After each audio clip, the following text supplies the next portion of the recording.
अस्सलाम वालेकुम सिंध वासियो। उम्मीद त सभु ख़ुशि हूंदो। जीए सिंध। ॾाढो ॾुख ऐं अफ़सोस थिए थो त असां सिंधी क़ौम हाणे इन्हनि बगड़नि पीरनि मां निकिरूं। इहे जेके बगड़नि मां पीर, जिथे जिथे बगड़नि मां पीर आहिनि उन्हनि पीरनि मां निकिरो। तव्हांजो बचो बुख ते आहे, देसी कुकुड़ खणी वञी तव्हां हुनखे उताकत था ॾियो। ॿकर जो सदको पीर खे, जान जो सदको पीर खे। पीर घर अचे त सुठी रीली विछाए हुनखे विहारियो। अड़े ख़ुदा खे मञो, हाणे निकिरो इन्हनि मां। हाणे तव्हां इन्हनि मां पंहिंजी जान छॾायो। जेसीं तव्हां इन्हनि पीरनि मां पंहिंजी जान न छॾाईंदो, इहे पीर तव्हांखे न छॾींदा। इहे बगड़ पीर आहिनि, इहे सियासी बगड़ पीरनि मां पहिरें बि चवंदो आहियो आहियां। साईं मुराद अली शाह छा किथे जो सैयद आहिनि इहे? सॼो सिंध लुटे इन्हनि तबाह करे छॾियो। साईं नासिर शाह सखर जो किथे जो शाह आहे इहो? साईं ख़ुर्शीद शाह मीटर रीडर सखर जो। सखर जी हालत ॾिठव? सखर ॿुॾो तव्हां सखर जी हालत ॾिठी? सो हाणे सिंध वासियो कुझु मुड़सी कयो, कुझु हिमत कयो, पंहिंजे बचनि खे खारायो। जेको वञी पीर खे था ॾियो न, पीर खे विहारे वञी रिली विछाए था ॾियो, पंहिंजे बचनि खे रिली विछाए ॾियो, पंहिंजे घर भातियुनि खे इहो खारायो त तव्हांखे ख़ुशहाली ईंदी। ख़ुदा खे मञो, हाणे इन्हनि बगड़नि पीरनि मां निकिरो। इन्हनि बगड़नि खां पंहिंजी जान छॾायो।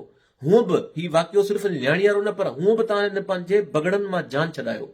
इन्हनि इहे बगड़ आहिनि, इहे बगड़ पीर आहिनि। इन्हनि वटि कुझु बि कोन्हे। छा आहे इन्हनि वटि?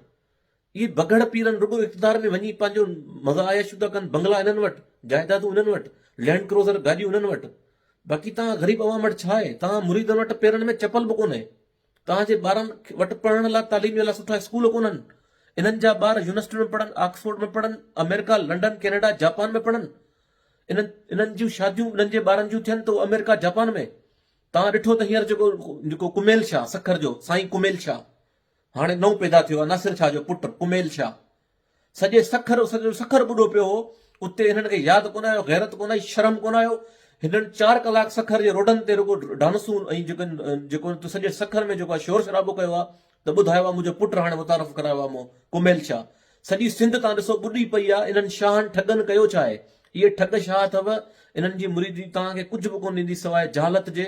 सो सिंध वासियो, हाणे कुझु शऊर पंहिंजे पाण में आणियो। जेको तव्हां इन्हनि पीरनि ते टाइम ॾियो, इहे पंहिंजे बचनि खे ॾियो। तव्हांजा बचा पढ़नि, रोज़गार वधे तव्हांजे बचनि जो, तव्हां उहो पंहिंजे बचनि लाइ टाइम ॾियो। सो इन्हनि ठगनि पीरनि मां, बगड़नि मां जान छॾायो। हाणे वक़्तु अची वियो अथव।